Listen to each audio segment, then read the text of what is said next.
Hello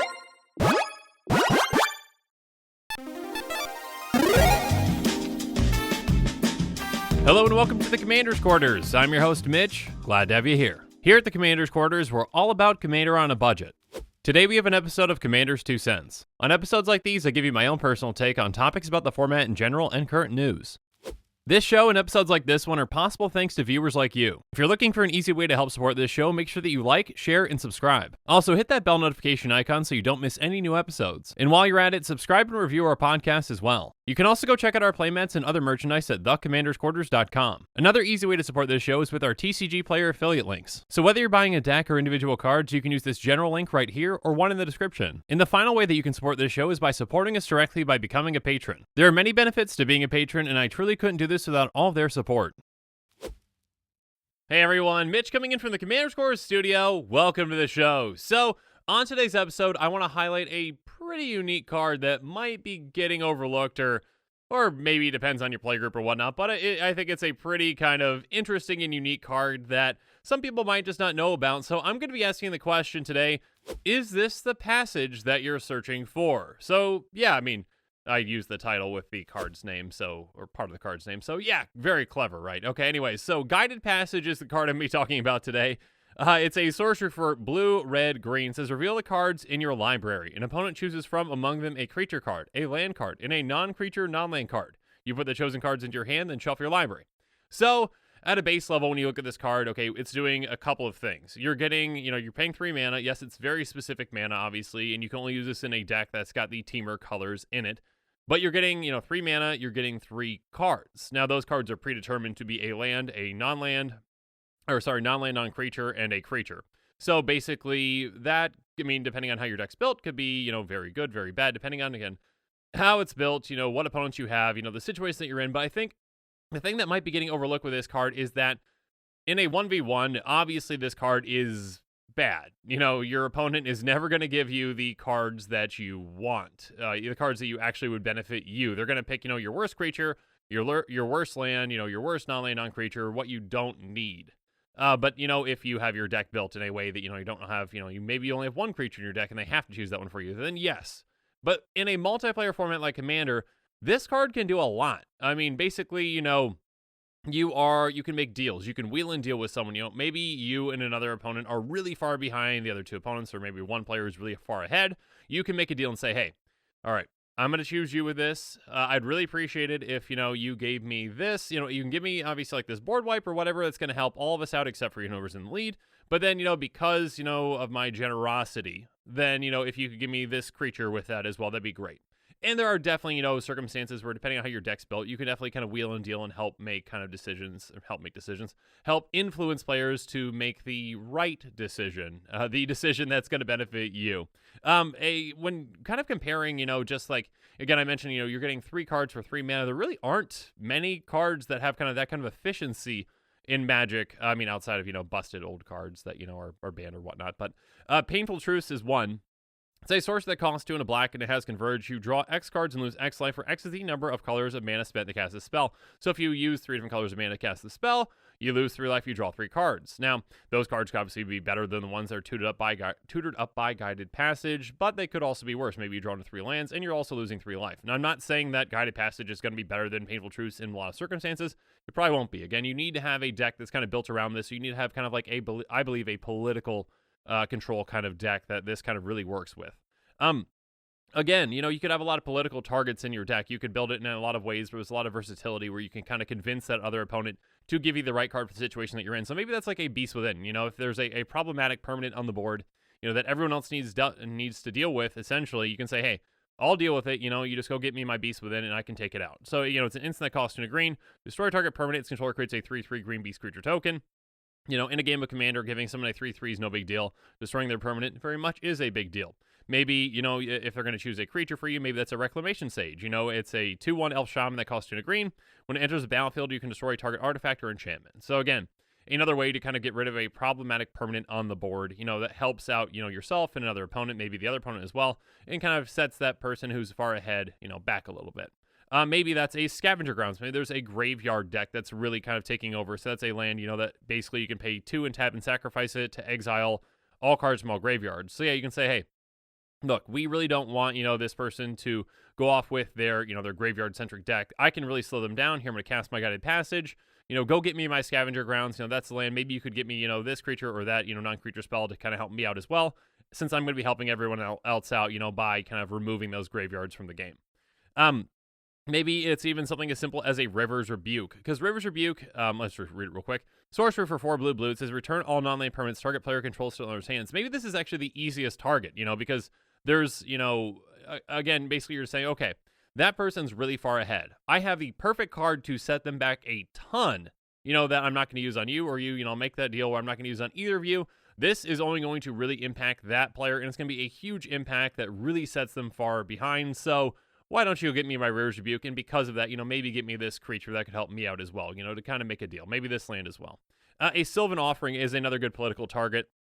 It's a sorcery for X and a green. It says choose an opponent. You and that player each create an XX green creature token.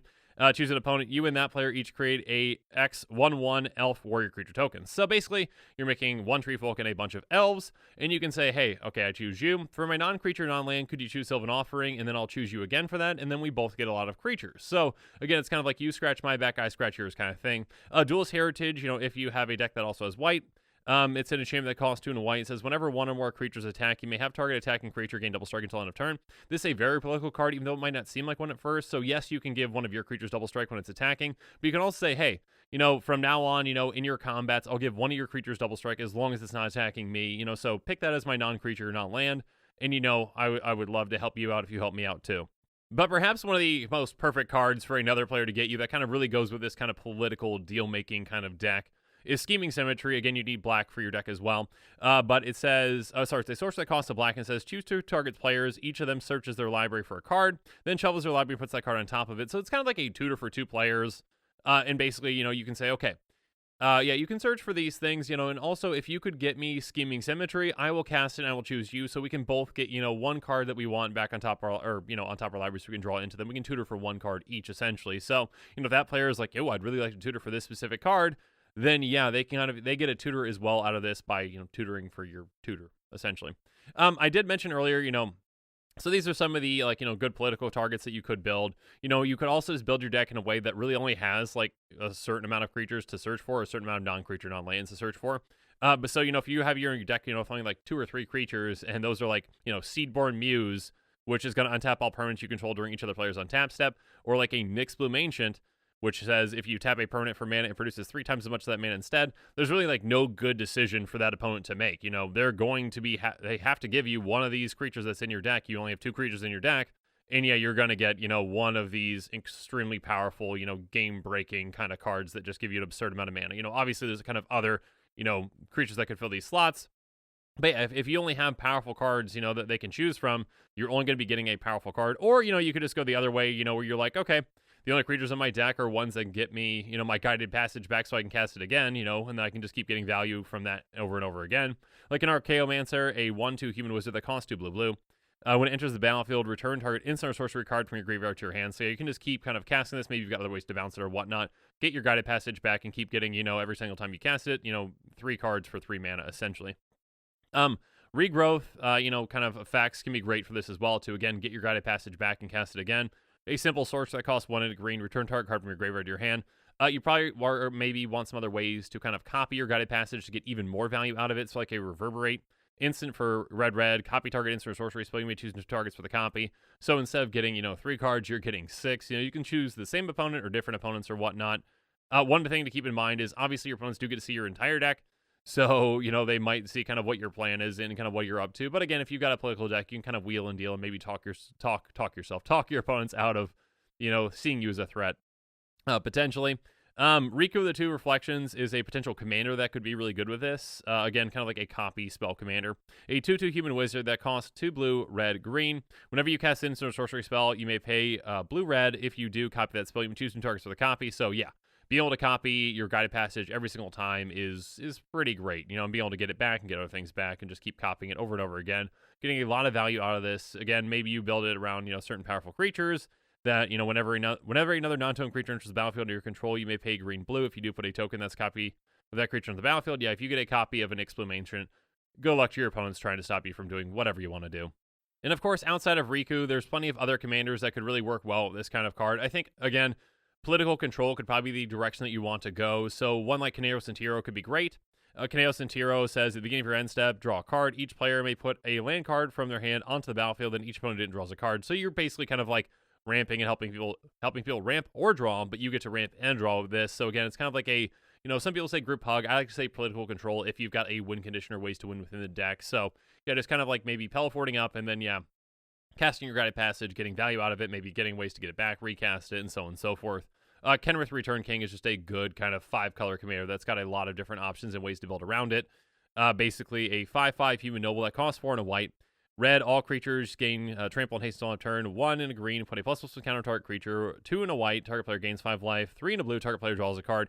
4 in a black, put target creature card from a graveyard onto the battlefield under its owner's control. So you can kind of like, this can help kind of with your deal making with that player. You cast your Guided Passage and you say, hey, next turn, I will help you out. I will get a creature out of your graveyard. Whatever creature you want back into play, I will pay for that. Or I'll help you draw a card. Or I'll help you gain life or whatnot. Or I'll pump your creature. So you have ways to kind of, incentivize your opponent to get you the cards that you want, or at least kind of get you some cards that can be useful to you instead of, getting your worst ones. And again, it just depends on kind of how you're building around your Guided Passage deck. Again, are you building kind of that, more political control where you're like, you're willing and dealing, you're making, deals to get the right cards into your hand? Or are you kind of making it more of that kind of limited resources, I guess, kind of like, well, you can choose from these 2 creatures and, have fun picking between those 2 because they're both game-ending creatures that will help me achieve my goals. So, yeah, I think Guided Passage is a kind of overlooked card. It's a weird card. It definitely is not for all decks. It's not for all play groups. But I think that, it can really work well in kind of a deck that's built around kind of that political aspect and could be a lot of fun. So, yeah, I'd love to hear from you, though. Let me know in the comments below what your thoughts on Guided Passage are. Am I completely off base? Is it just a terrible card and I'm just not seeing that? Or is it, does it have its uses in those kind of political decks or other kinds of decks? So yeah, I'd love to hear from you, so let me know in the comments below. And as always, thanks again and have a good one. And make sure you're following us on social media for more updates and sneak peeks on future episodes. Again, a huge thank you to my patrons who help make this show possible. I truly couldn't do any of this without your support. If you want to support this channel directly, consider becoming a patron. There are many benefits to being a patron, including being able to vote on future commanders for deck techs. There are even tiers where you get your own personalized deck tech dedicated to you. You can check out all the Patreon tiers and rewards at patreon.com/commandersquarters. If you haven't already, make sure that you like and subscribe to the channel. Here at the Commander's Quarters, we're all about budget commander. So while you're at it, go ahead and check out some of our other types of episodes. And with that, I'm out of here. Thanks again and have a good one.